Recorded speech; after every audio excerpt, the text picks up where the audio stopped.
So good morning, everyone, and welcome to the third EU LiveSeeding webinar on boosting organic seed and plant breeding entrepreneurship. This webinar is titled Governance and Finance Models for Organic Seed and Plant Breeding in Europe. We are delighted to have you here. We will have more than 100 participants joining us today. A special thanks as well to the 12 speakers and moderators that we will have and that will share their experience and insights with us during these 2 days, this morning and tomorrow morning. My name is María Carrascosa, and I am an agronomist specializing in agroecology, food policies, and cultivated biodiversity. I am part of the Spanish City Network for Agroecology. That is an organization that brings together nearly 40 municipalities across Spain. And our work is focused on supporting these municipalities in developing local food policies, agroecology oriented, so that promote sustainable, healthy, diverse, and fair food systems. So to start, I will briefly introduce you the LiveSeeding project and the objectives of today's webinar. So I am going to share my screen with you. Yeah, I guess you see my screen. Okay. Okay, so the LiveSeeding project is an innovation action project, Horizon Europe project. And the objective of this project is to generate different type of strategies to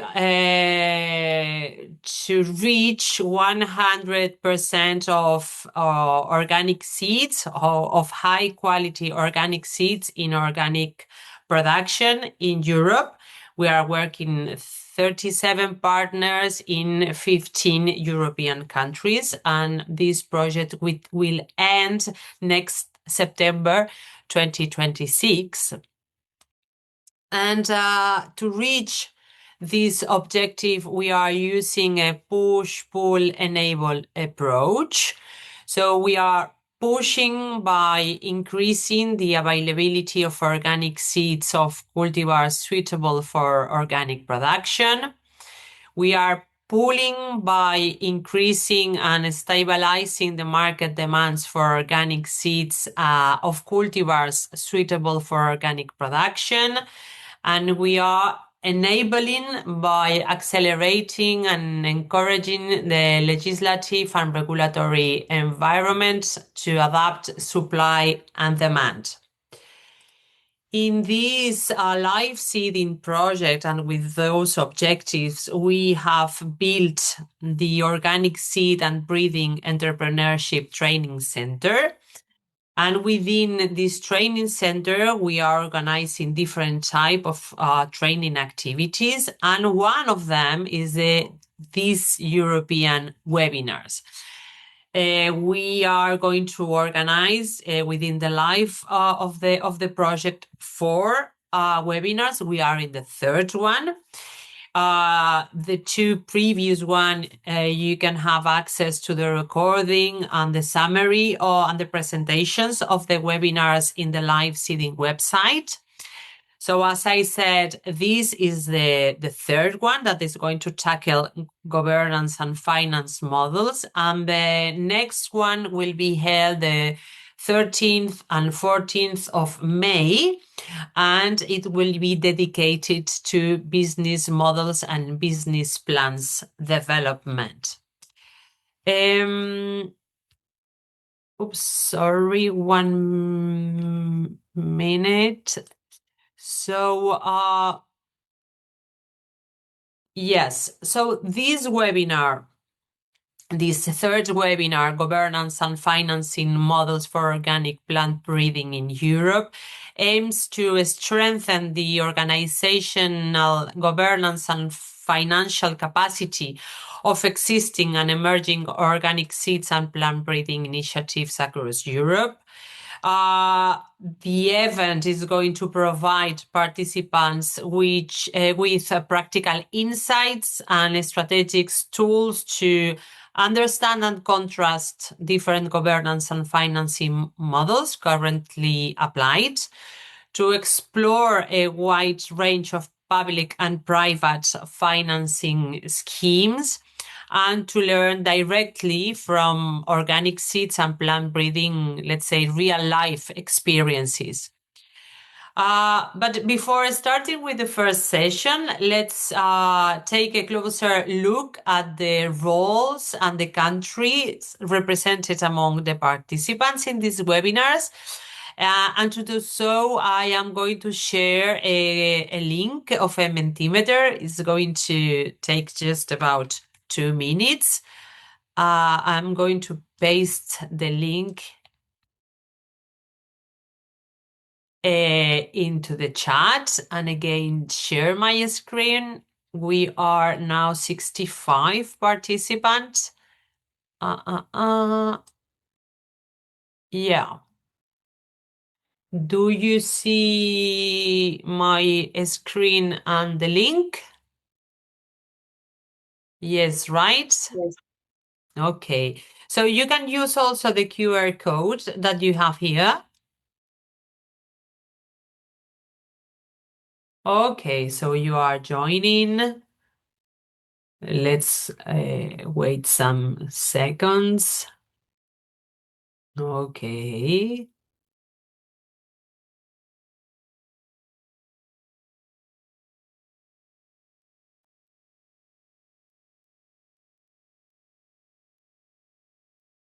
We are 66 participants now.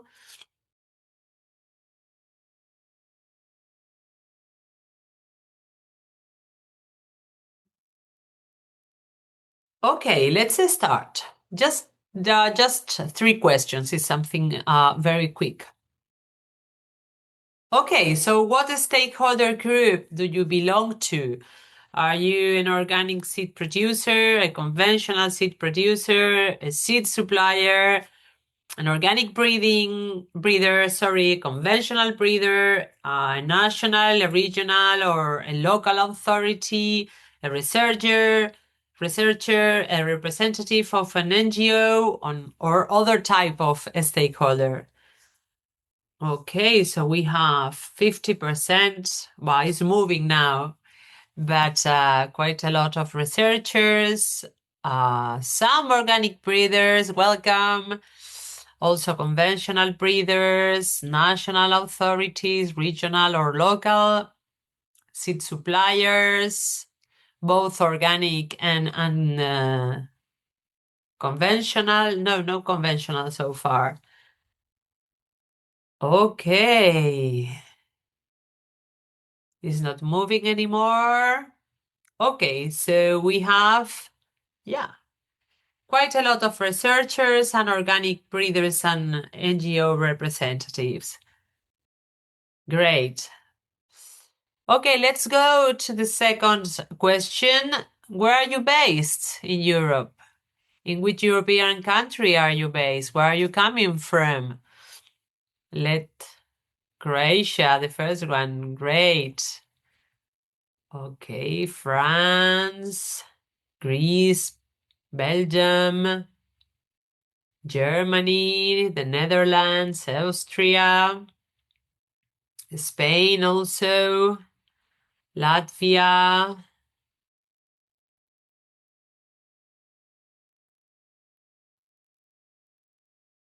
Perfect.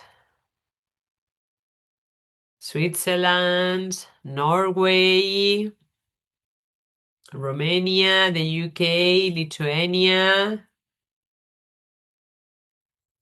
Perfect. We have the highest number is coming from France and then Germany. Welcome to you all. And then the last question, what would you like to learn from this webinar? Practical experiences, how others work, breathing, governance models, ideas on financing, organic plant breeding.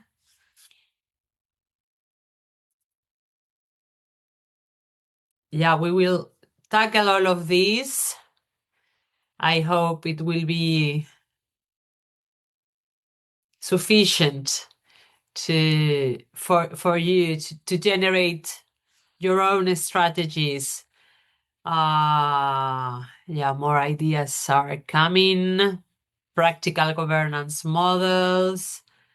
Yeah, a lot of governance, a lot of practical experiences, new ideas, new perspectives. Okay. Great. Thank you very much.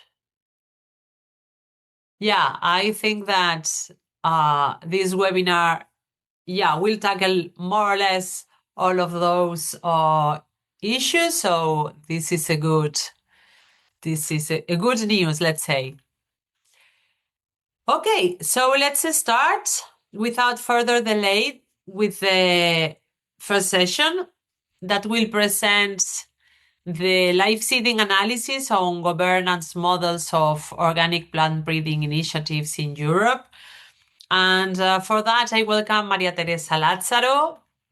Mariateresa Lazzaro is the scientific co-coordinator of LiveSeeding. She's an agronomist with a PhD in agrobiodiversity.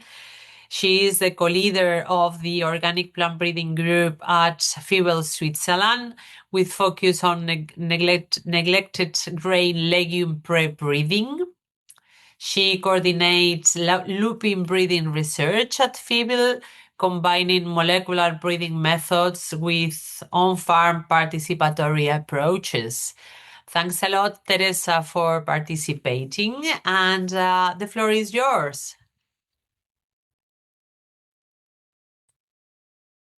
Good morning, everyone. I'm very glad to participate to the webinar this morning and very much looking forward for the roundtable later with the representative of 3 organic breeders organizations. My input today is actually an introduction to the sessions that comes later in order to have an impression of the different governance models applied by organic plant breeders and the implication that those have in the financing strategy. For both of these objectives, we had a dedicated activity in our LiveSeeding project, which I will try to summarize. The general interest in analyzing the governance model is in order to interlink the, let's say, activities and the implications that the governance strategy has in terms of the financing strategy of an organization. So to say, we want to understand the governance strategy in order to support overcoming the financial bottlenecks in financing specifically organic plant breeding. With this, I come to definition for which applies to the webinar today and tomorrow. In this activity, we focus specific on organic plant breeding. So breeding initiatives, organizations that do all the process of breeding under organic conditions. And we did not work for this part of the project with organizations in the framework of breeding for organic.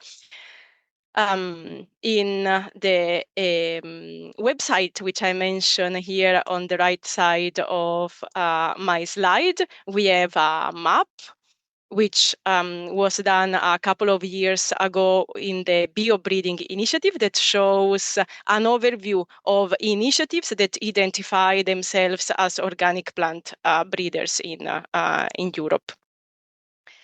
What do we mean with the governance in the discussion today?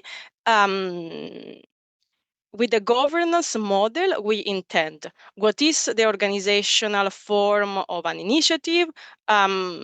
This can be defined by having a knowledge about the initiator, the operational scale, the number of employees, the type of organization, and even more important, what is the perceived support from the government and from the community, and in detail the organizational structure. We will hear a lot about that from the direct communications with the three example organizations in the round table.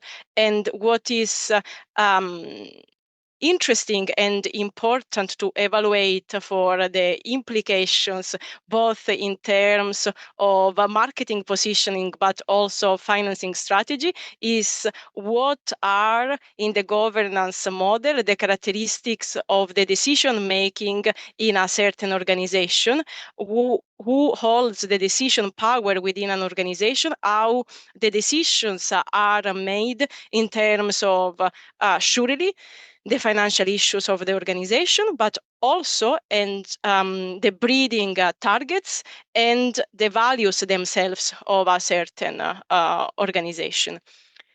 In the specific activity of the LiveSeeding project, we mapped this all these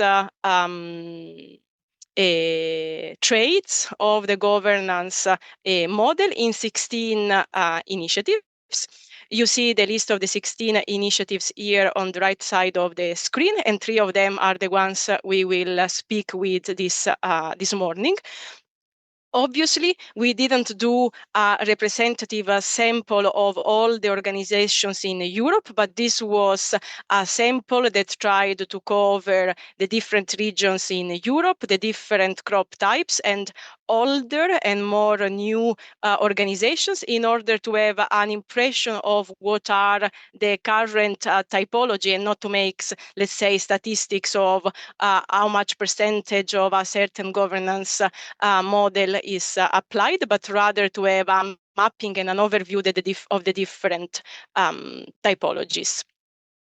In the LiveSeeding project, we do have a specific focus on South Europe and East Europe, in the hope to support and promote the growth of the sector in these regions. In terms of activities, the sample of these 16 initiatives shows that only a small number of initiatives, in this case 3, work exclusively on cultivar development. Most have a portfolio of activities from which other types of products and or services are derived. Examples of these services are, for example, advisory services, trainings, organizing events, but also, of course, sale directly or indirectly of plant reproductive material, and also sale of raw material to food processors, retailers, and consumers. When studying the governance model of these initiatives, we started from 3 macro categories.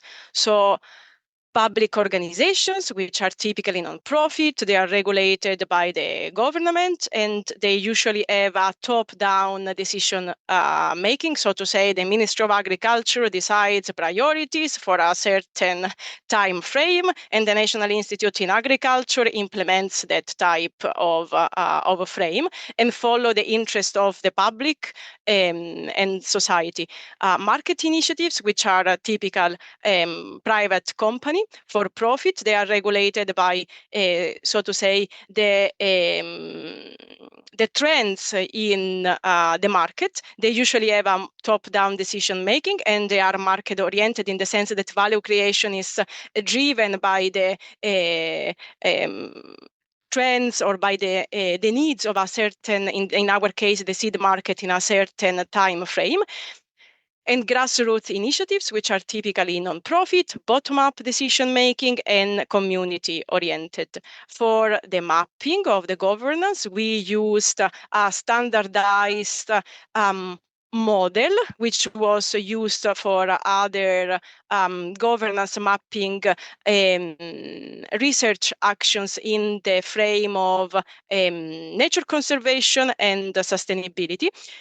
This is a triangle with three different axes. One axis helps to place a certain organization in terms of power, from citizen power to top-down type of initiative. The second axis is related to the regulations, if it's governed by the government regulations or guided by the market. And the third axis is in terms of oriented by the community needs, or rather market oriented. In this triangle is possible to identify 7 different types of governance typologies.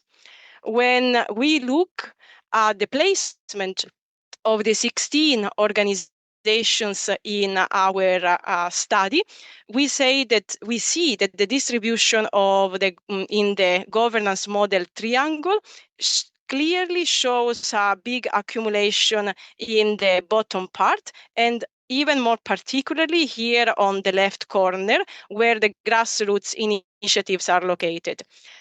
5 of the organic plant breeding initiatives were classified as grassroots, indeed, and another 5 were classified as a mixture between grassroots and market initiatives. 3 were classified as pure market initiatives, so private companies, and basically, very clearly, this placement show the characteristics of the organic plant breeding sector at the moment, where we have many grassroots initiatives, and even the for-profit companies show a strong connection with grassroots movements, as many of them derive from non-profit organizations. Trying to make a summary, which can help also in the discussion with the 3 organizations, we could see that organic plant breeding initiatives are often micro to small and medium-sized entities. The majority of the ones we surveyed are characterized by grassroots and hybrid grassroots market governance model. Even for the for-profit initiatives that we included in the study, they do somehow retain characteristic of the grassroots movement, with some of them being initiated by private actors, but that emerged from, let's say, the seed movement. And many of those organizations perceive the environment in which they work as collaborative. This in terms of the network in which they are included. So the seed and breed organic and biodynamic movement, rather than, of course, the big, or let's say more general seed market at wide. What we could also clearly see from this study is that the organizational structures strongly influence access to specific type of funding, and that often grassroots initiatives make partnership with private for-profit organizations in order to facilitate the plant reproductive material sale, while the breeding activity remains a non-profit, in order, so to say, to combine the twofold objective objective of these initiatives, which is on one side to protect seeds as a common good, and on the other side to provide the farmers with high quality seed for commercial organic farming production. I hope that this will help, especially for our roundtable discussion, and I thank you for the attention for the moment. Thank you very much, Teresa, for presenting this analysis. Do you have any question or comment from the public?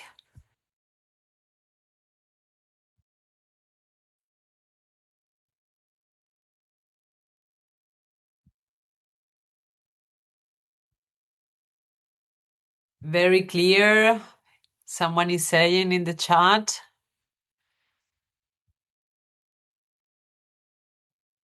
No, I was wondering, Teresa, if you could share the countries of those initiatives. You went, but very quickly through this information. But if you could, give a little bit of more, information regarding the countries of the 16 initiatives. Yes. We did have several from Central Europe, meaning France, Germany, the Netherlands, and we had also several from Italy and Spain. And across the 16, we tried to have also representative of other countries. So, for example, from Hungary or from other less represented countries. Okay, thank you. Isabel, she is raising the hand. Thank you, Teresa. It was very clear. I have a small question. Did you also ask about the values shared by the different initiatives to see whether they are also mostly common or if there are some particularities? Yes, we did ask that, and what emerged relatively clear in this sample of initiatives is that the core values of organic farming and the core value of providing seeds as a public good is strongly included in the values of these initiatives, independent of them being NGOs or private for-profit organizations.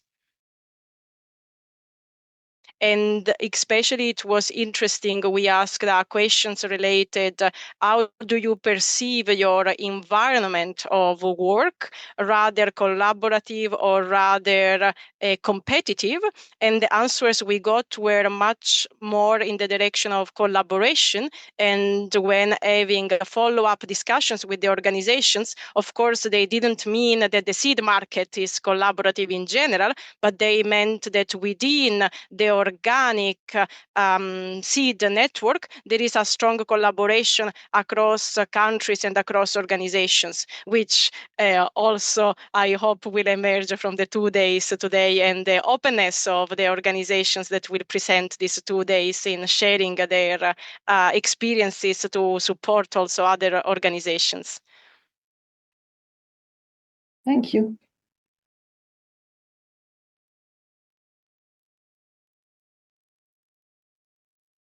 I will share the full deliverable where each initiative is presented in detail and not only the summary I presented now. I have it already in the chat. I can click on enter and it will go. Great. Here you have the deliverable where you will find all the information that Teresa is sharing with us today. Great. Fanny, you are asking also for the presentations, and we will share all of them. So don't worry. They will be uploaded in the LiveSeeding website, and we will send them by email also. Okay. Any other questions? No? Okay. So yeah. Hugo, he's sharing a question. I don't know, Hugo, if you want to jump in and ask directly the question.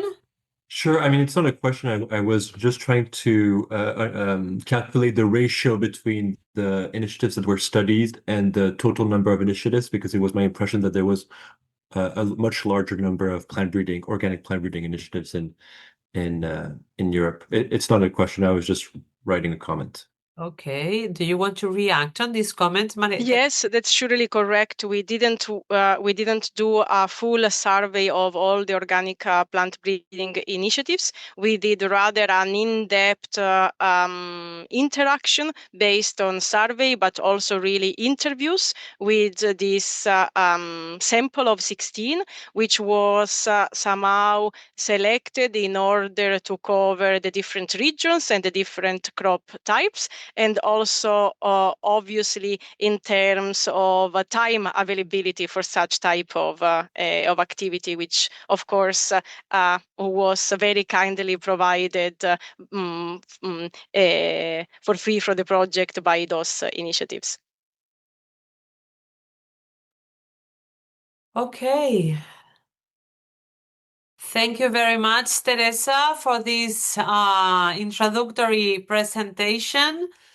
And let's jump now into the next session, that is going to be a panel where we are going to discuss with 3 real-life experiences that are going to share with us their governance models. And for that, I will introduce Kostas Koutis, that is going to be the moderator of this session. Kostas, he's the director of Argilops, based in Greece. He's an organic farmer, a plant breeder, and a researcher in Bolos in Greece. He holds a PhD in organic plant breeding, and he co-founded Argilops in 2004, which is a non-profit network for biodiversity and ecology in Europe. And Kostas, the floor is yours. Thanks a lot for moderating this nice panel that we are going to have now.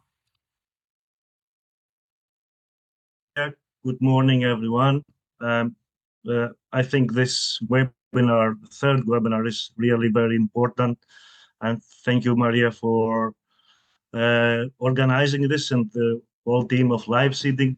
It's very essential for us, for all the initiatives, but also initiatives that are not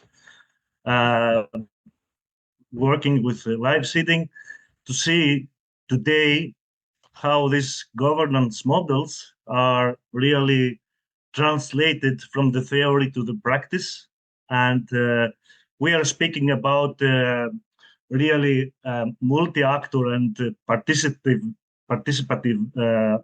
collaborative approaches, breeding and seed production. You see in this survey that a lot of initiatives are very interested on grassroots procedures, and governance is very sensitive and very important, because without clear or without operational governance mechanisms, maybe the collaboration becomes unclear.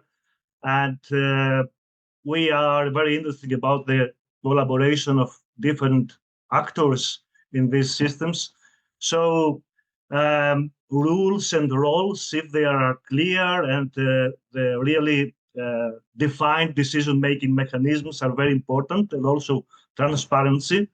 And we want to see how all these governance, let's say, strategies are being implemented into practical,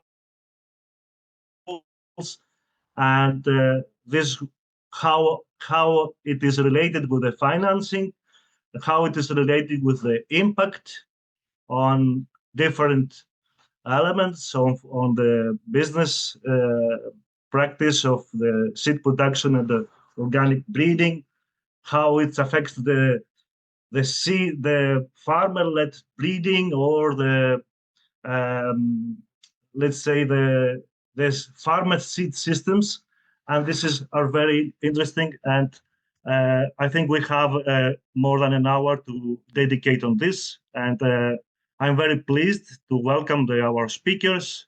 We are going to investigate practical examples of 3 different categories. There is one is really a second level cooperative. The second is a family enterprise, and the other example is a non-profit foundation. And I will really want to introduce to you our speakers. It's Romain Schegel, director, and Vincent Lefebvre, president of Union Biocements, is from France. They are working from France for a second level cooperative. Also, we have Gretje Rappers-Trevel. She is an organic breeder and seed producer at Nordic Maize Breeding from the Netherlands. It's a family enterprise. And also we have Federica Bicongiali. It's a director of Fondazione Seminare Il Futuro in Italy. It's another initiative. It's a non-profit foundation. And how we're going to work on our discussion. Each of these initiatives will have some few minutes to present themselves, how they are, what are their main activities, in which crops and varieties they work, what are their markets, focus, and after they present themselves in some few minutes, 3 minutes, then we are going to proceed with discussion, and each of the initiative will have to contribute with answers in some topics of the governance model, the and challenges, and governance and impact. And this feedback, we're going to have some few minutes, 15 minutes for questions and discussions with the audience. So I invite the first initiative, which is Romain Schegel and Vincent Lefebvre from Union Biocements from France to themselves. And yes, the floor is yours. Thank you. Good morning, everybody. So, Romain Schegel, I'm the director of Union Biosemence. Vincent Lefebvre, the chairman of the board, was supposed to be here today as well. Unfortunately, he's sick today, and he will not be able to join the webinar. But I will try to do my best to present in the best way the company, the structure. I think that a couple of slides have been sent to you. I don't know if... Yeah, I can share them if you want, Yes. or you do it yourself, as you want. Yes, if you can share them, it would be ideal, because I don't have them directly ready. Yeah. So to present briefly, Union Biosemence, so it is a union of 2 cooperatives, which are 100% organic. And so the purpose of this union of cooperative, Union Biosemence, is to produce and sell organic seeds. So it is only 100% organic seeds producer and seller in France. So the 2 cooperatives which are forming the union are based in Burgundy for Cosebi and in Normandy for Biocer. Our main activities is then clearly to produce organic certified seeds. In addition to that, the factory is proposing sorting services for third-party companies, either with the purpose of producing certified seeds or to produce or sort seeds for the food market. And on top of that, we have a small breeding activity in the union, but this activity is very limited to a couple of wheat OHM. The rest of the breeding is managed by the cooperatives which are forming the union. The main markets of Union Biosemence are the two cooperatives, so what we call the short channel, because this market is in a way controlled, because it's made of the farmers which are forming the two cooperatives. And the second market, which represents 60% basically of our sales, is made of retailers and other cooperatives outside our organic 100% organic ecosystem. Yes, thank you. So the main crops which are managed by UBS are cereals, legumes with faba beans, peas, soybean, etc. And we have recently invested in a new sorting line 2 years ago, which allow us to produce cover crops like Phacelia, clover, camellia, etc. And we have one of our main strategic objectives in the coming years is to develop the volumes and the activity related to cover crops. We are managing different types of varieties. The first one is classical varieties, which is our main production today, which are selected in conventional conditions. However, we have a strategic objective in the coming years to develop organic varieties, which are of two types. The first one, which are varieties which are selected for organic agriculture. And so for that, we have a partnership with two French breeders. And the other type is varieties which are 100% organic, so obtained and selected in organic conditions. And this is framed with a partnership we have today with Biosat. And at last, I already mentioned it, but we are breeding our own OHM for wheat, which have been developed in the frame of the LiveSeeding project.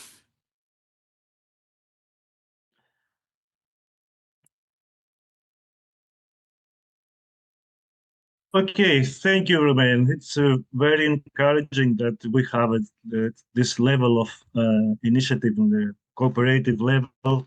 And this is very encouraging for all of us. Thank you very much for being here today. And now I am inviting Grete Rappelstravel. She's an organic breeder and seed producer at Nordic Maize Breeding Netherlands to present their initiative. Grete? Yeah. Grete has several decades of experience as a plant breeder. Is a pioneer in the development of organic seeds adapted to local contexts. And together with her husband, she founded Nordic Maize Breeding over 20 years ago, a company that for many years was the only one in the Netherlands producing organic maize seeds, developed their own varieties. Is that right, Grete? Good morning, Kostas. Yeah, it's still right. And I'm still the only one who is producing organic maize seed in the Netherlands. And thank you for sharing the screen already, Maria. Good to see you all, by the way. Now I don't know where to start anymore because I'm really attracted to the organic seed production picture with the clover mixture on the sow, which is mostly my job within Nordic maize breeding.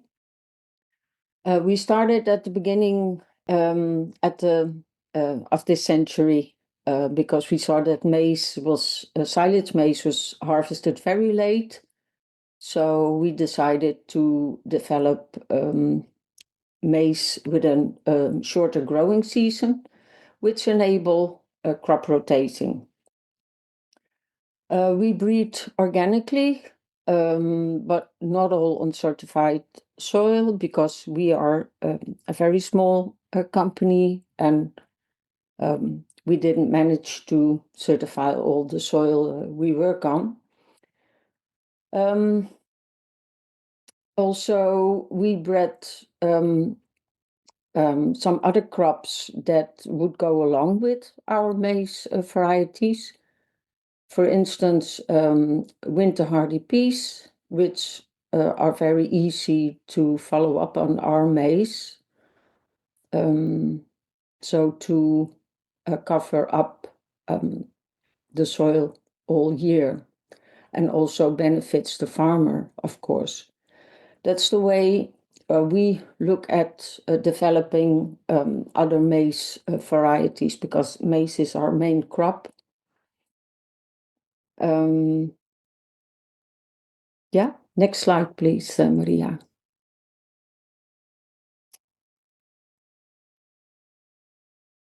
Yeah, thank you. We started with collecting genetic sources from all that was possible, and we developed inbred lines also to develop hybrids, but we also work on populations. We are a business-to-business company. That means we do not sell the seed we produce ourselves, but we sell it to other companies. And for me, it's really nice that the seed that I produce in the Netherlands that covers about 25, a quarter to a third of the organic maize in the Netherlands. So the seed I produce partly does not leave the Netherlands, but is used here. And we also have as organic heterogeneous material also some populations on the market, but we are also working on that. Yeah, I think that's enough information for now. Thank you. Thank you, Gretchen. It's very nice that we have also family example. I think there are a lot of family initiatives existing in Europe, particularly in the organic seed world sector. And I'm very happy I have already visited them. Thank you very much. We'll speak more in the next period of this session. And I want also to invite Federica Bigongiali. She's the director of Fondazione Seminari in Futuro Italy. And Federica is the director. The initiative is an Italian non-profit foundation dedicated to organic cereal breeding, and it's established in 2019. Federica holds a PhD in agrobiosciences from the Sant'Anna School of Advanced Studies in Pisa and brings extensive experience in organic plant breeding, participatory selection, and variety development for organic farming systems. Before that, she worked in Switzerland at GZPK a leading organization on organic breeding of cereals and legumes. And she has been involved in numerous national and international projects and collaborations in the field of organic agriculture and variety selection. Alongside her role at the foundation, she also acts as an independent technical advisor, supporting cooperatives and seed sector actors in building organic seed value chains, from variety development and seed multiplication through to certification and farmer coordination. I think, Federica, you have a big experience on this, the whole chain, and we will be happy to have you here today and share experiences. Thank you for being here. The floor. Thank you. Thank you, and good morning, everyone. To be honest, the experience is not so long because the foundation was founded in 2019, so we are quite new in this, but the last year was very intensive, so we had the opportunity to do many things. So if you can, yes, thank you. So the Fondazione Seminari del Futuro is a non-profit foundation and dedicated to organic breeding. Our main quarter is in Tuscany. We have an agreement with the University of Pisa, the Faculty of Agriculture. They have an experimental farm, and we have the possibility to manage 10 hectares inside this organic experimental farm, and we are doing organic breeding in this field. And then as soon as we have enough material, we move to the farmers. So we do the test and the plot trial directly in the organic farm. Our main mission are organic breeding, but of course also conservation of biodiversity, because this is the raw material for our job, and also training farmers and young agronomists that want to do organic breeding. The foundation was founded from 4 different partners. 2 are commercial partners. One is the biggest organic retailer in Italy, Econatura C, and the other one is a big organic cooperative with almost 400 organic farmers inside. And then the other 2 partners are 2 no-profit. One is an Italian no-profit, the other one is a no-profit from Switzerland. So thank you, Maria. Our main crop is durum wheat.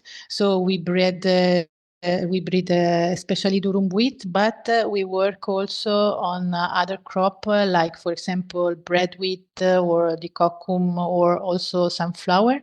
But in this case is our project in collaboration with other organic breeder from the north of Europe that for example, they want to test their material thinking to climate change, and so we have an agreement and we make some assessment for them in our condition for this reason. And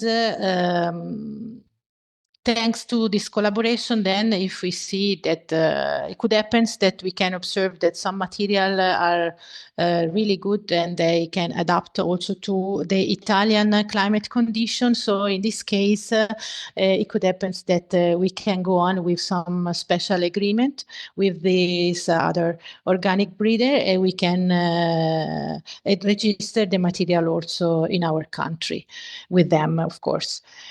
And we do organic breeding, so we do breeding only in our organic certified condition. We involved the farmers in selecting the genotype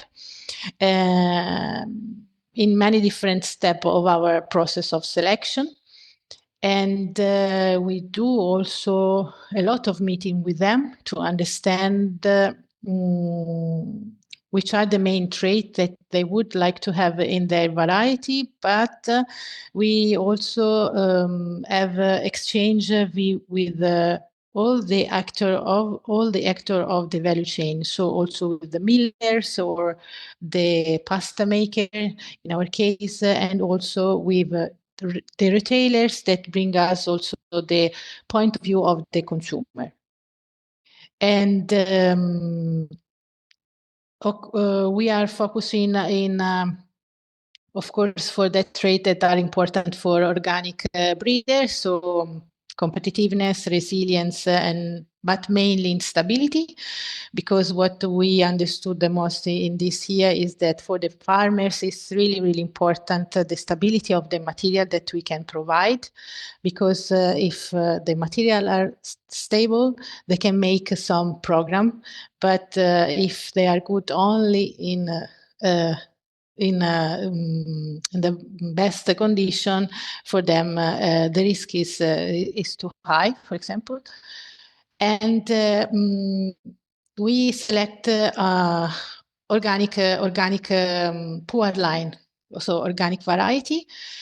We already registered 2 variety, but they are not organic, because we started in 2019. So at that time we started also from F5. So these are variety for organic, but not organic variety.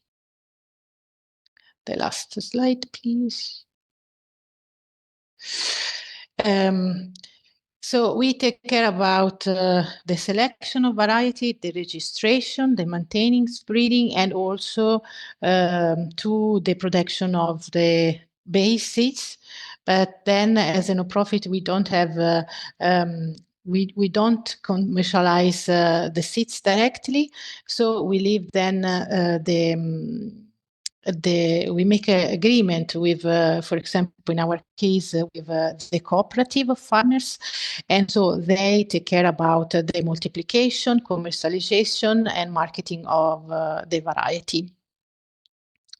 And as a foundation, we provide training for the farmers that want to do multiplication in organic, and yes, we mainly support the cooperative in all the aspect of training the farmers in this new challenge. Thank you. Thank you, Federica. Thank you all for this short introduction. And I think, Maria, we can proceed with the discussion. Okay.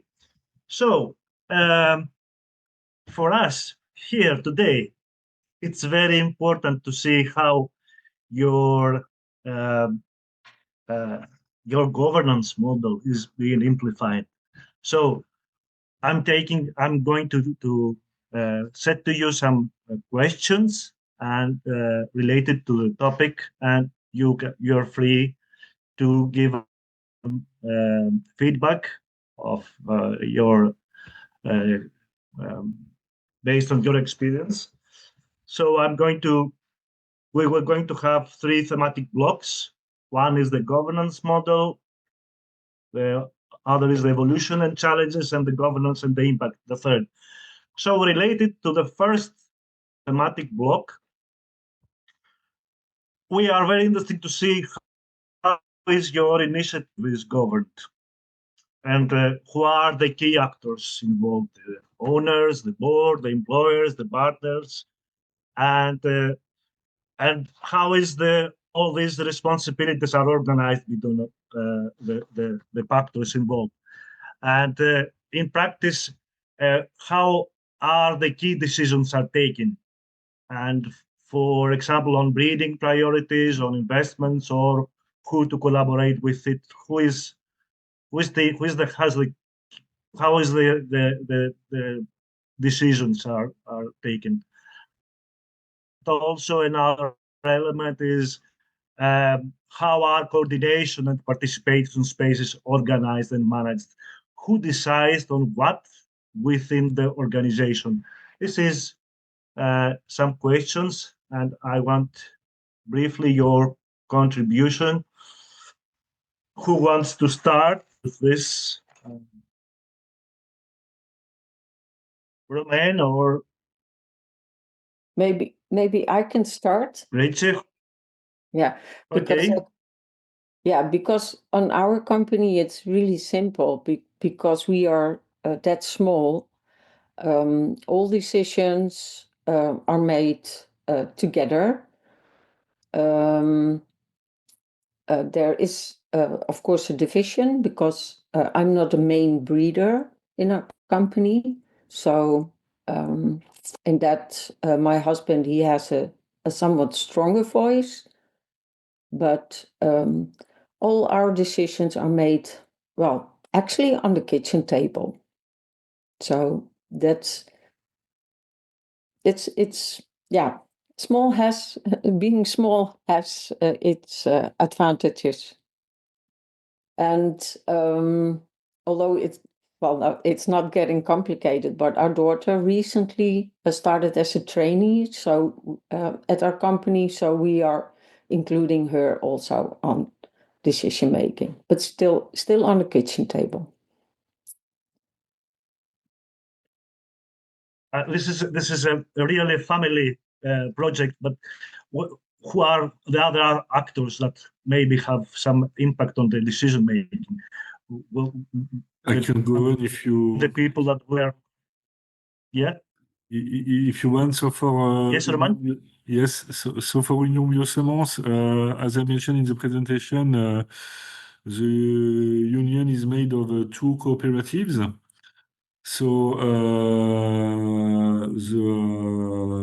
the structure is governed and ruled by our board of directors, which are made of 10 farmers who are themselves board members of the cooperatives themselves. So basically, we have 5 board members from one cooperative, 5 from the other, on the principle of one member, one voice. So what is usually aimed at is to seek consensus in the decision-making process. So that's one point to retain, and the second is that the structure is governed by farmers, which are board members. So I think that's what needs to be taken away from the basic governance model and the way decisions are made. After, if I go on, of course, we have other actors which are involved in the structure. So we have basically 10 employees working in the quality laboratory, in the factory, so on the sorting seed chain, on the packaging of the seeds, and then after we have our factory manager, we have our sale person, and myself as a director. The employees of the union are collaborating and cooperating a lot with the 2 cooperatives, which are responsible for the multiplication and the breeding of the seeds on behalf of UBS. So interactions between the 3 structure is key to make sure UBS is well supplied in terms of seeds. And in the same way, the cooperation between all this team and the salesperson is key as well to make sure the sale capacity or the potential is well supplied by the cooperatives. So basically, the strategy of the structure is defined by the board, based on strategy defined by the board, and activity follow-up supervised by the board as well, based on the employees' inputs and propositions. And so it's the board that making the core decision of the priorities and where the market wants, and but you have also the feedback. Yes, so, and also the employers have some implication on all this. So it's really the board it's really the board who is responsible for the strategy definition. There has been a little bit a shift in the last couple of years, in the sense that historically the strategy was more passive and opportunist, based on the propositions which were made by seeds companies who were proposing varieties, and then UBS was selecting them and choosing them to add them in the catalog, according to our reading of the organic farmers' needs. Now, since 3 years ago, the board has been more active and acting in this decision-making process, in the sense that the strategy has been fully reviewed with some financial objectives which are strong, and with the objective as well to develop new activities and new typology of seeds. The first one is 100% organic seeds, so seeds which are selected in organic conditions. So this is one key area of development, as I mentioned in the beginning, and so this is precisely followed by the board. And the second aspect is to develop MHB.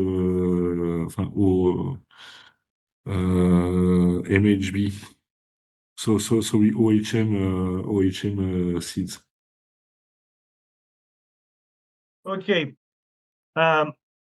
Before I set the same questions to Federica, I want to go back to Grece, because it was not clear to me who are the other actors that have an impact in your decision, Grece.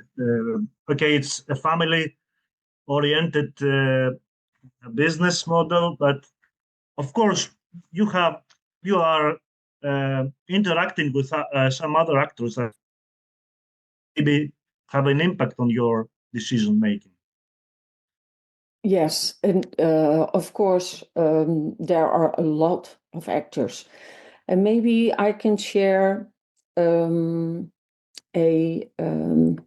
something. Let's see if I can find it.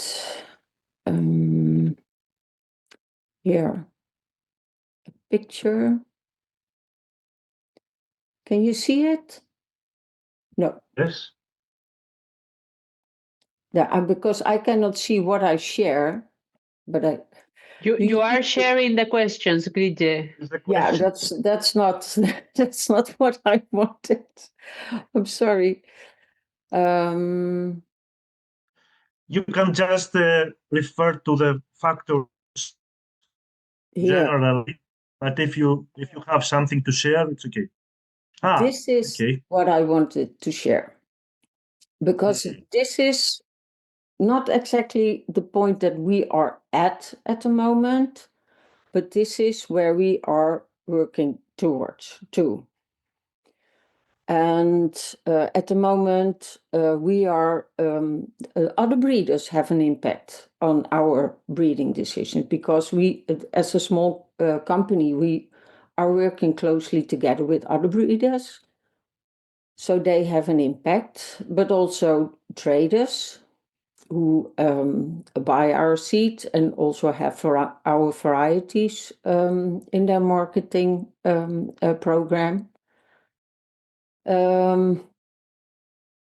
Yeah, policymakers, of course, have an influence on us as maize breeders. Retail, not that much, although in the Netherlands, on a very small scale, our varieties are also grown for human consumption. So not only for silage for feed, but also for food.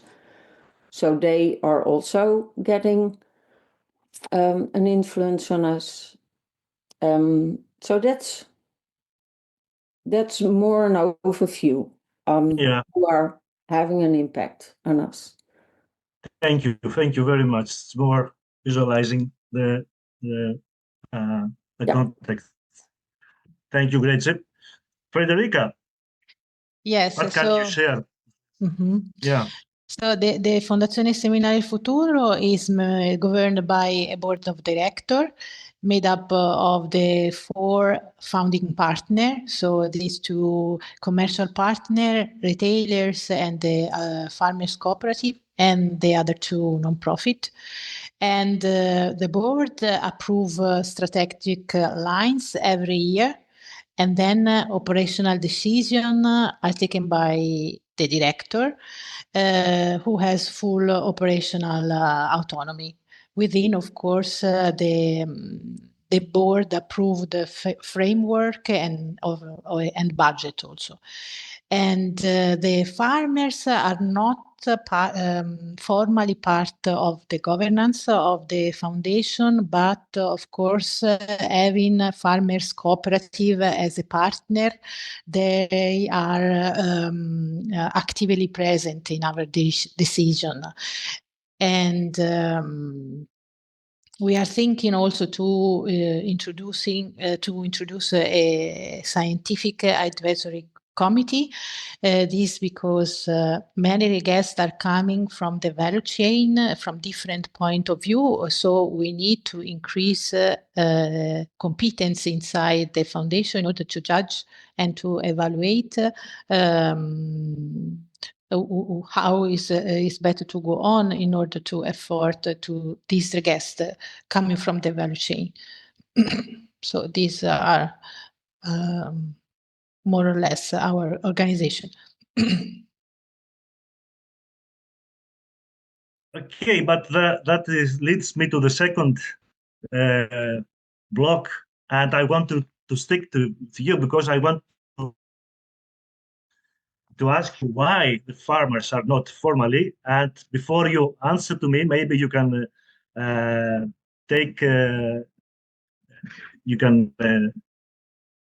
answer also to this evolution of your governance model.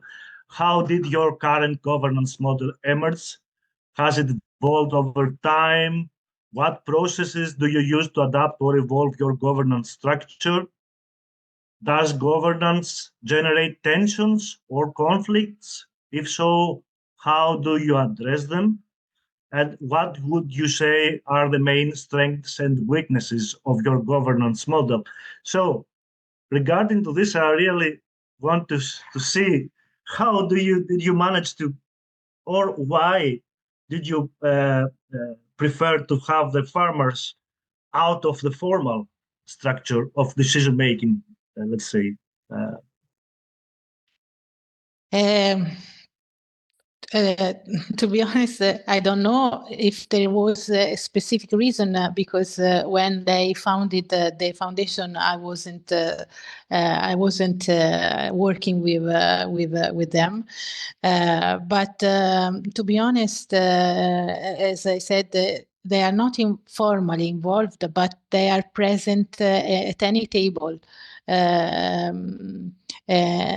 The president of the farmers cooperative, this partner, is a farmer, so the farmers are anyway involved in any decision that we take, and the governance didn't change since the beginning.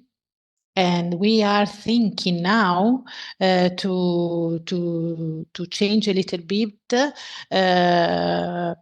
but is is something that we are starting to discuss now. So I don't know how it will change, because we understand that be just a small group, it lets things easy, no? When you have to take a decision. So this is something that is working very well, even because we are really in line with the mission, and having two commercial reality inside the board. This is really important, because they are waiting for the results. So the farmers, but also the rest of the value chain. So this is very important. If we enlarge too much, I don't know how, if this balance can damage. And so we are thinking, we know that we have to be more open, but we don't know exactly how to open to other partners.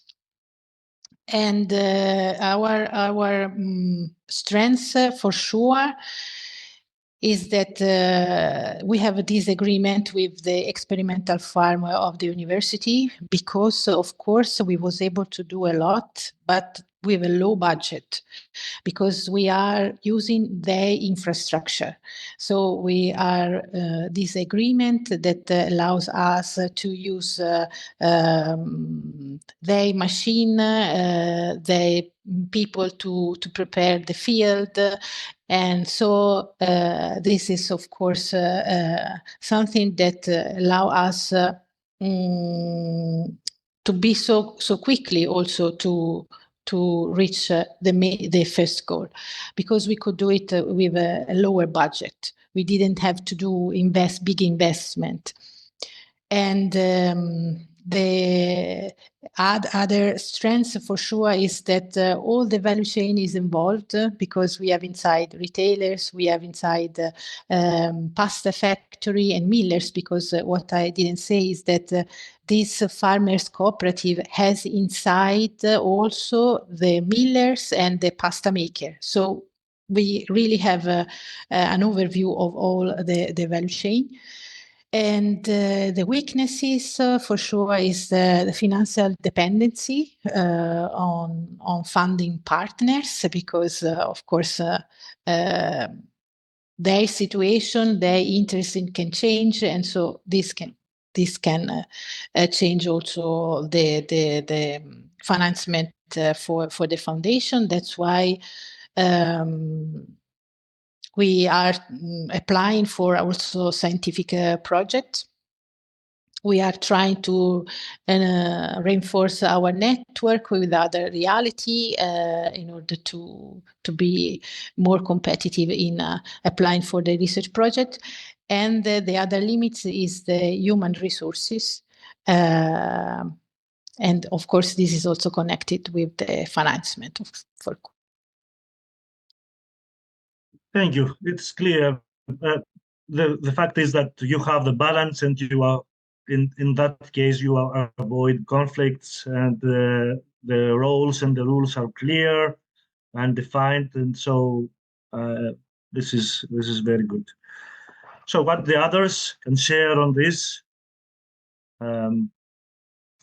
Gretchen, yes. Yeah, I can share some of my experience in that. When we started,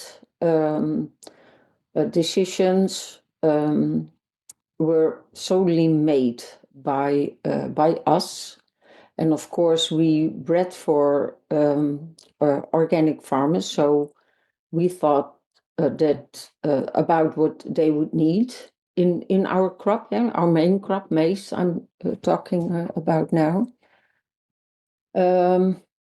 But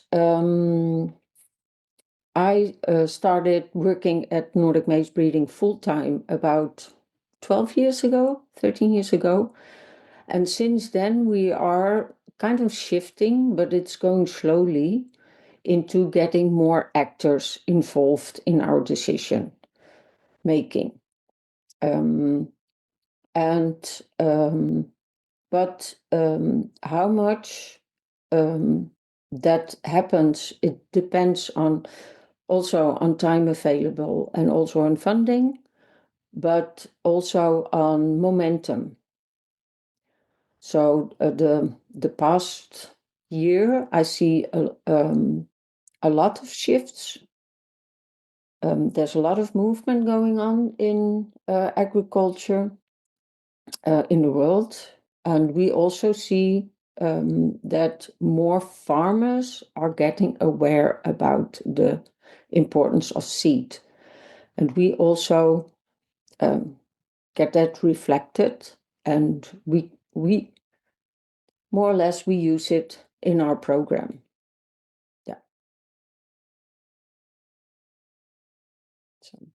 So that's very good. What I get is that you adapt the current the context of the agriculture, and you have the feedback, and this means that you keep updated, and this also affects your governance model, and of course the decision making.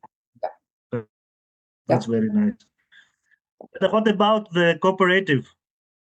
Remain.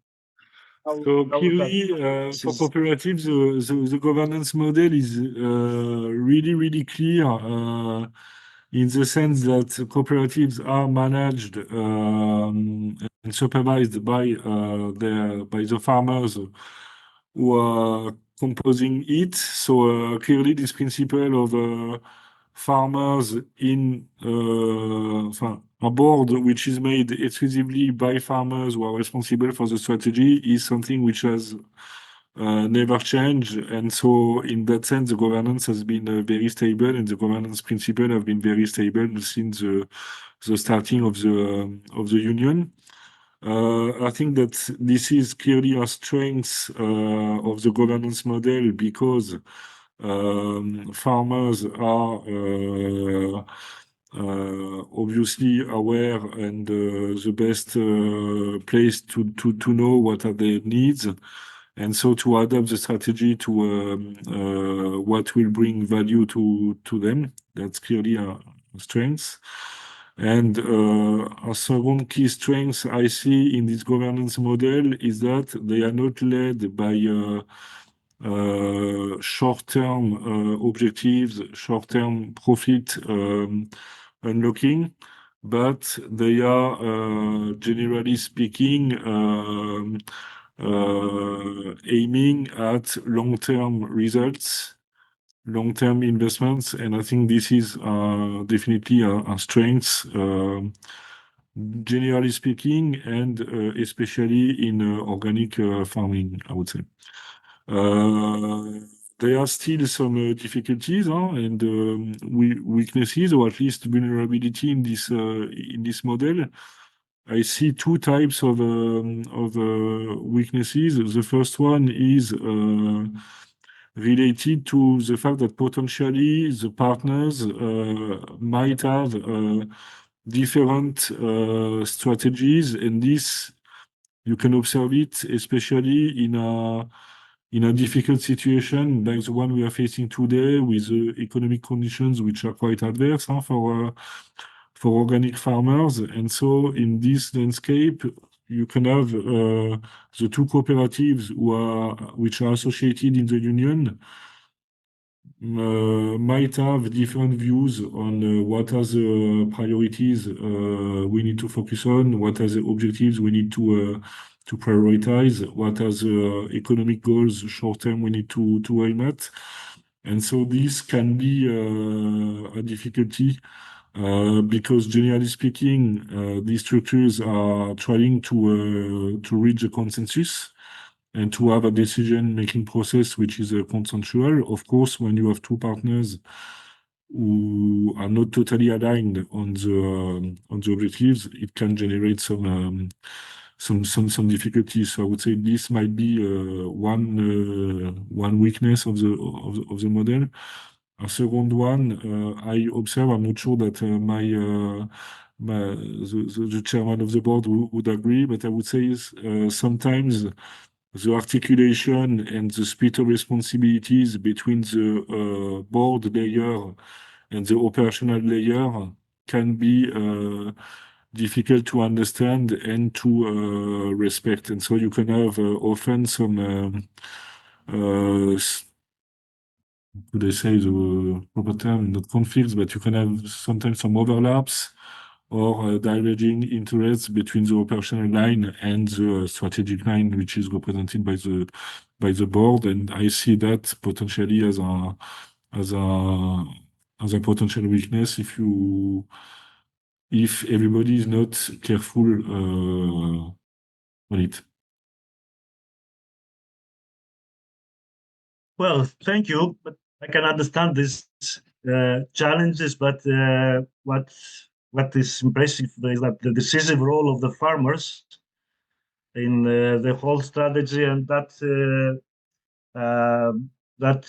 is really a good element, a good tool for safeguarding the future of the cooperative. And I think that you are doing it quite well in this. Of course, it's very difficult when organizing a big cooperative with many actors and many farmers and big scales of the activities. So it's really challenging and really wants responsibility. So we are now we want to address you the feedback on the last block, and it's really very important to see the relations between the governance and the financing, and what is the impact. How well the questions are related to the following: how is your initiative financed? Do you see a relationship between your financing model and your governance structure? Do you think there is a relationship between the activities you carry out and the governance model you have in place? And the last, how does your governance model influence the way you collaborate with farmers, producers, and other actors in the value chain? Really, it's a very good questions, and it will be very interesting to have your feedback. Grece? Yes, thank you, Kostas. How are we funded? Well, of course, we earn money with the sales of our seed, of course, of our varieties. But we also work together in project on the sustainable growth of maize, because that's quite a thing. And that is also what kind of happened to us in the beginning, because there was a funding available for developing so-called landscape varieties, maize varieties in the Netherlands.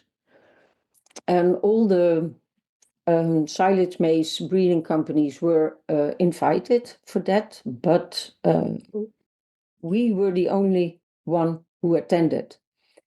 So that made it possible for us to, in our early years, to develop our first early maize varieties.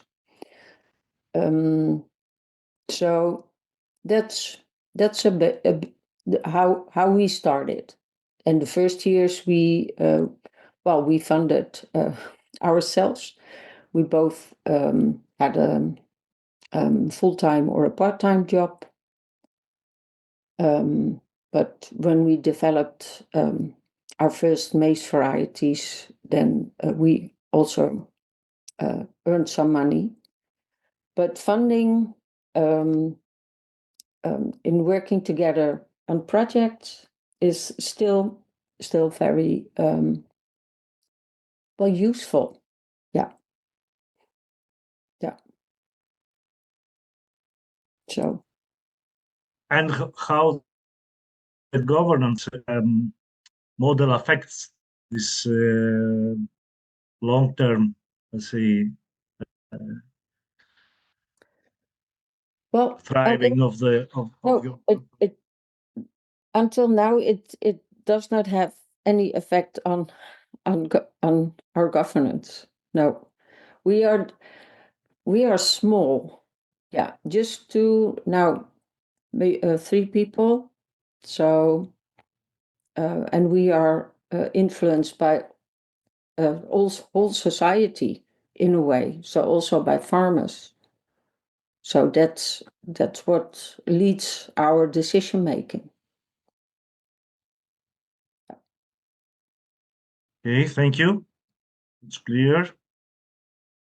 Federica? Yes, our financement comes mainly from the founding partners. These are the most significant source, and thanks to this part, we are able also to do a medium-term breeding program. And then other financement comes from national and regional public project or contract service contract with other organic breeder or a private donation. These are the main financement at the moment. So our main funders are also our governance actors. So this is good because create a strong alignment, but also is, of course, dependencies that we manage consciously, and that's why we are trying to diversify it as much as we can. But actually, the situation is this one, and yes, the governance has a big influence on how we collaborate with the farmers and with the other actors of the value chain, because of course the cooperative wants that their farmers are involved as much as we can, not only participated in the selection or hosting the test, the plot trial, but also organizing training course for them or meeting with them in order to explain what we are doing. They involve us, for example, in the discussion with the seeds company when they should do some agreement for the seeds supplier. And for example, from the other sides, the other partner that is the retailers, they like that we involve also the consumer in our activity. So we organize some field day, but specific for the consumer. So with with different content respect with the technical one. And so we organize events where we can speak about organic breeding. So for sure, the governance has an impact also in how we collaborate with different actors of the value chain. So your governance facilitates the collaboration, and people you are dealing with, or also in the market or other actors, have their place there. They feel comfortable to work with you. Yes, and what I notice is also that one of the most difficult things is to let the farmers try a new variety, because they are really connect with their variety. So working in this way means that when we register the variety, the farmers already know very well the variety and the potential of the variety. So this is a very positive in order to let the variety grow on the market. Because we have already a basic with which to start. And then the farmers, they speak between them, so you can spread. But having already a quite, so we are speaking about 400 farmers, so they are not so few. And our first variety this year, we was able to grow 700 hectares, so they are not so few as a first year. So we noticed that working in this way, and the consumer also are waiting in the supermarket the pasta that will come from the variety that they saw in the field. So it's working this way to work, even if, as I said, we understood that we have these strong dependencies could be very positive, but could become also very negative if something will change in the future. Yeah, that's very nice. And I mean that the governance model, if allows this collaboration, the farmer sees a role there. We're speaking about the breeding. It's not the conventional way we are get used. We suppose that we have another proposal also for the entrepreneurship. It's something else. It's something different, and I'm happy that we have this in the concept of how we organize our models of governance. And what about the big cooperative, Roman? How your governance affects the collaboration? Yes. So there are some challenges. You shared some challenges. No, I think that the activity of UBS is fully financed by the sales of the seeds, which are produced and harvested by the farmers forming the cooperatives. So to this extent, there is clearly a direct link and a 100% link between the financing of the structure and the governance model. So which is good. So clearly, this governance model, as I mentioned a little bit before already in the previous block of questions, but it allows us to ensure that the interests of the farmers are well represented, well taken into account in all the strategic decisions and the way the structure is operating, because farmers are supervising this strategy by their presence in the board. So this is clearly a positive impact of the governance model, and which allows structurally to make sure that the interests of the farmers are well taken into account. I would say the governance intervene as well in the partnerships the structure is developing with other entities. So this allows as well then farmers to it allows as well a good alignment between the farmers' needs and the farmers' wishes and the partnership strategy, I would say, of the structure. Okay, thank you very much for your feedbacks. And Maria, I think that we can proceed with some questions from the audience. I think the feedback was very interesting, and maybe a lot of us have to put some questions. Yes, if you have any question, you can paste it in the chat, or you can directly raise your hand.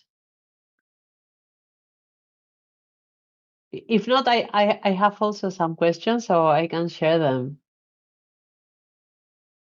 Yeah, you can. Okay. Yeah, so I have one question for each. Thanks a lot for your presentation. I think that the panel it's been very, very, very interesting. So for Romain, I would like to know if you have shared the staff between the two members of UBIOS. I would also, I understand that each partner has 50% of UBIOS. It's a cooperative, so no, I guess it's the same as here, so 50-50. And I would like to know, how do you resolve the conflicts when you have conflicts? You tackle before that when they don't share the same vision, sometimes it can get complicated.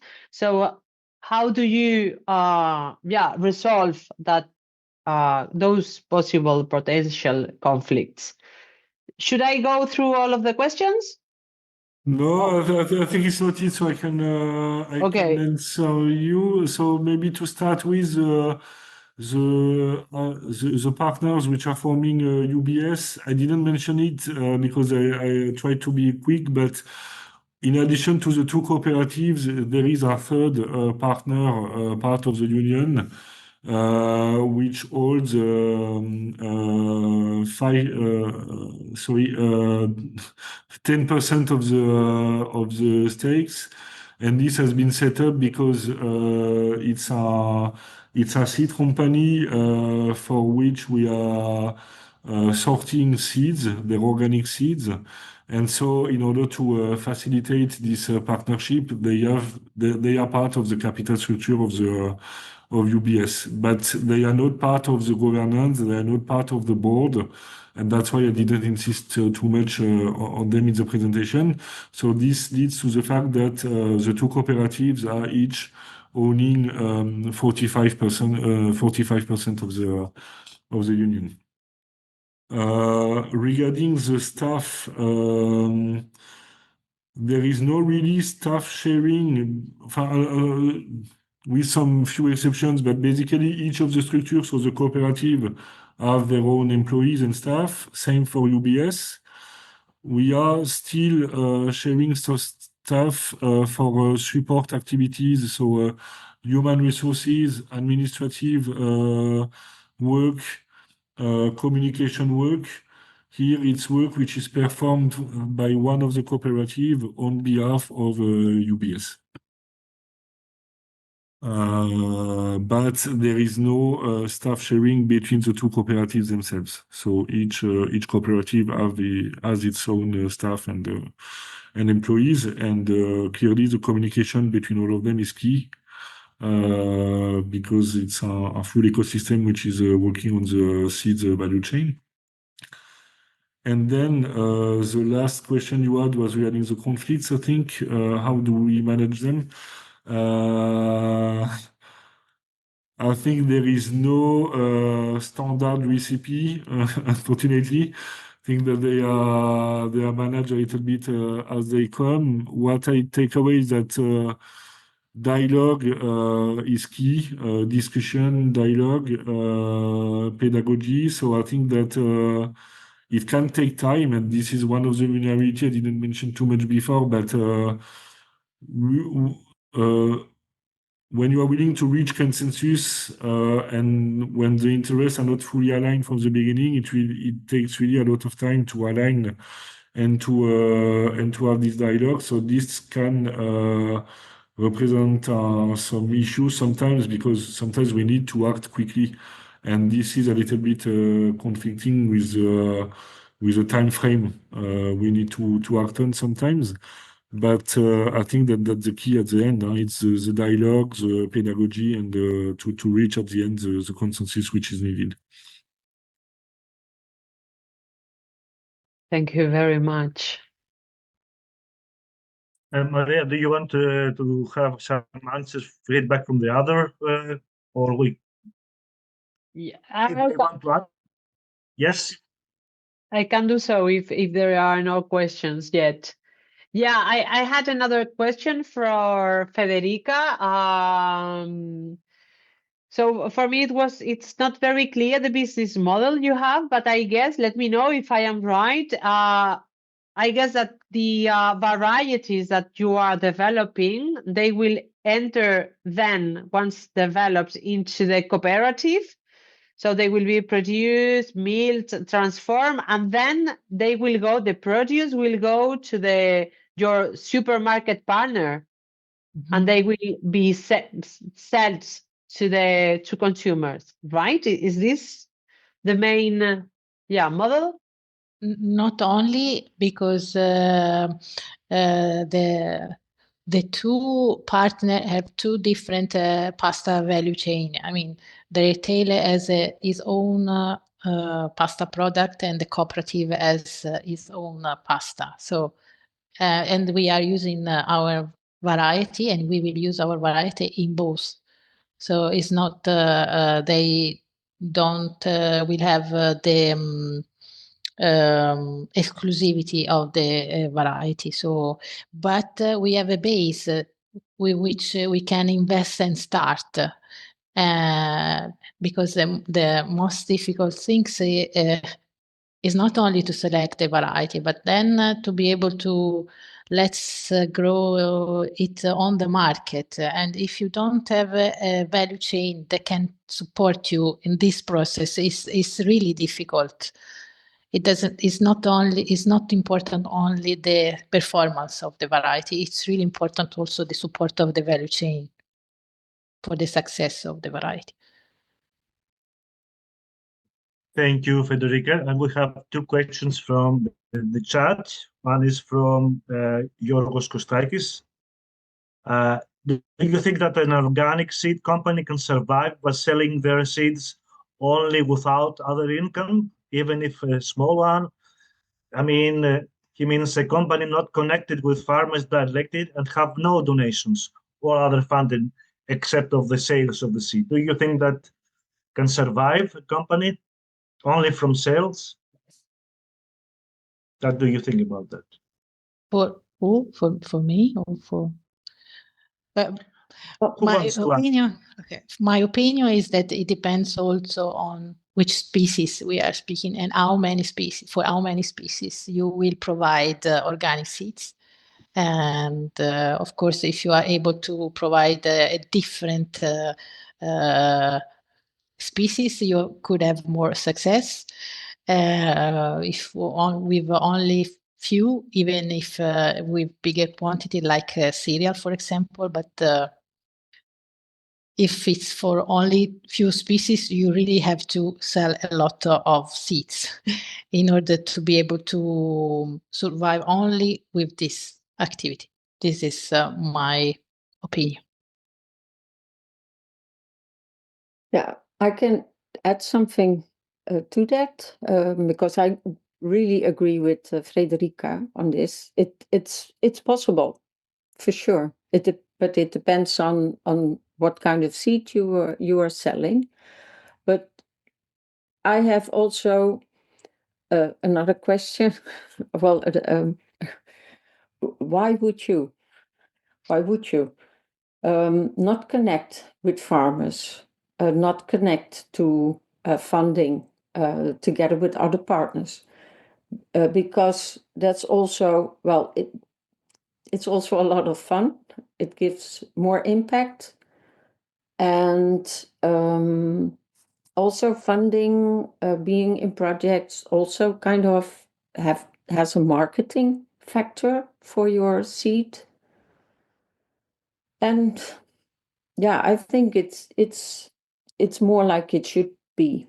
You work together with others, and not well, how you are connected to farmers. That's how strongly connected you are. That of course can vary, but you have to be in touch with farmers. Otherwise, to my opinion, you do not know where to breed to. So, yeah, but it's possible. Yeah, I'm quite sure. And there is also another question. Isabel, do you want to set this question to Grece, or I will read it? Yeah, you can read it. Okay. Yeah. She says that she understands that you develop Grece both hybrid varieties protected by IPR and OHM and populations that are not protected. If so, are the two pathways economically viable? Says Isabel. Yeah, I think they are both economical viable. Because my experience, but it's very small on population. There are not that many farmers that are able to harvest seed themselves. In the Netherlands, we have a population on the market, and as far as I know, there's only one farmer who saved seed of that. And yeah, I'm not sure if I think it's difficult, because for me it's hard to think only about the economy around seed, because thinking only about economy has brought us in the situation that we are now. We have a big loss of diversity, and I think and it's also in the circular breeding I showed. There is we have to connect more through society with breeding, and that makes both pathways valuable. So I hope, Isabel, is that enough answer for you, or? Yes, thank you. What I mean to say. Yeah. Thank you very much. Yes. Varieties being protected by breeders' rights. We have encountered another problem at the moment, that are patents on just native traits. So, yeah, I think breeders need. They are allowed to be paid for their efforts, but I think the breeders' exemption is very, very is so valuable. You cannot put that into euros, or dollars or whatever. Ugo has raised hands, but before Maria, you have also have some question on the if IPR represent an important income, the initiatives. Do you think that? Yeah, it's just to understand to what extent IPRs are a representative income of your initiatives. If the percentage of IPRs are high, or you consider them as low and as not very representative from your, let's say, financial architecture. I don't want the figures. It's just your feeling or your reflection on that. In our case, at the moment, is 0, the percentage, because considering that the cooperative is investing in try to build up this organic seeds value chain, we decided as a way to support the cooperative not to ask royalties at the moment.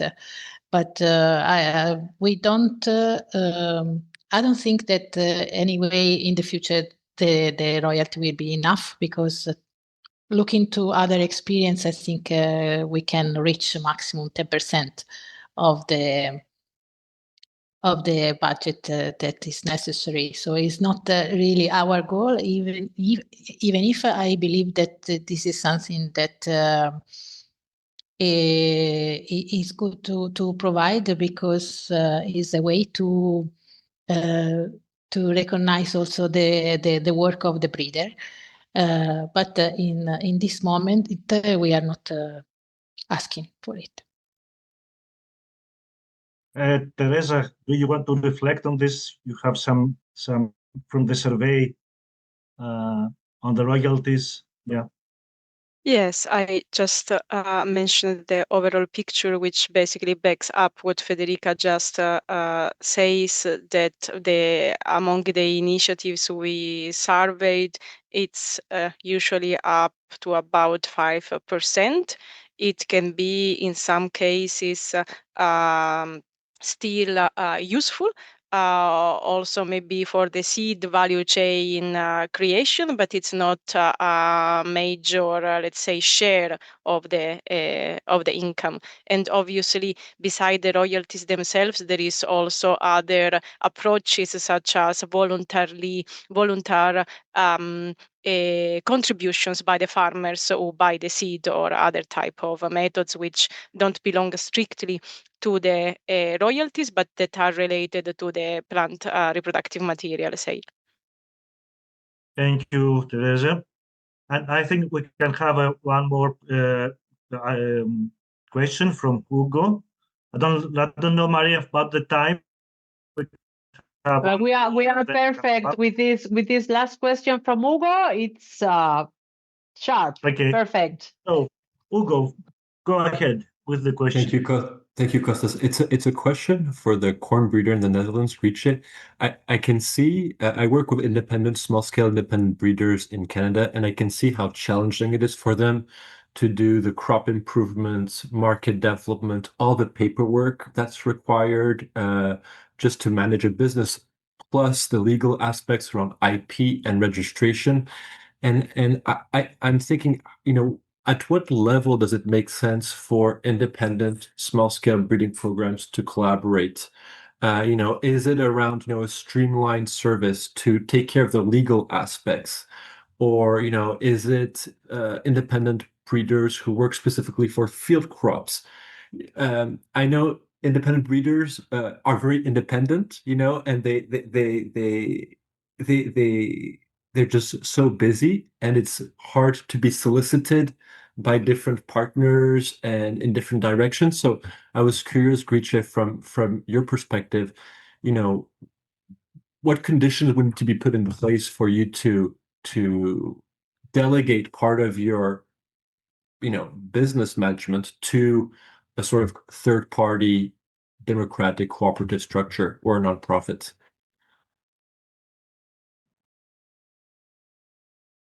Ooh, that's difficult because it's quite complex, Hugo.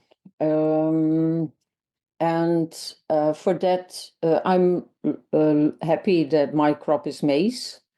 Not that's not difficult, because we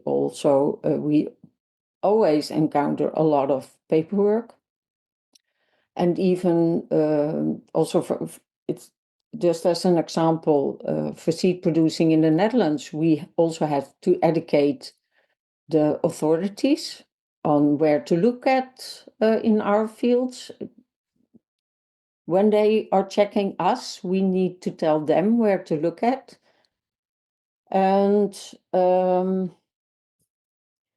we are kind of together in with EcoPB, of course, but not on administration level. Yeah, I think a network on what kind of level would be helpful, just to make it easier to connect to other ones who are encountering same obstacles. But I'm not sure that you can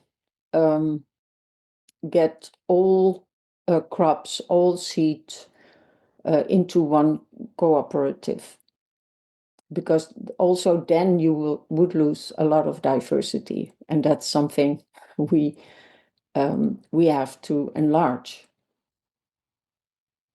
So, to my opinion, a kind of network that we are establishing also in this webinar, of course, those are really needed and are very helpful in building up diversity in breeding systems also. Yeah. Thank you, Guiche. Welcome.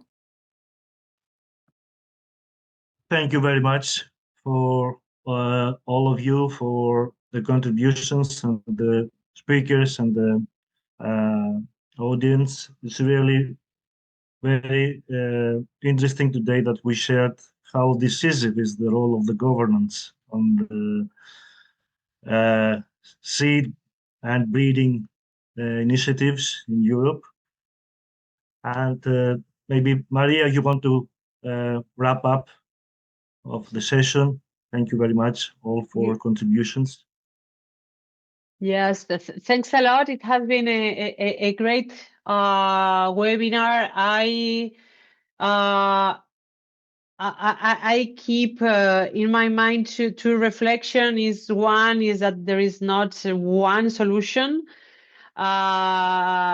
So you are developing different strategies and you are exploring different strategies and diverse strategies to develop your initiatives, and we still have a lot of space for improvement, and this is something that we are trying to explore through this webinar.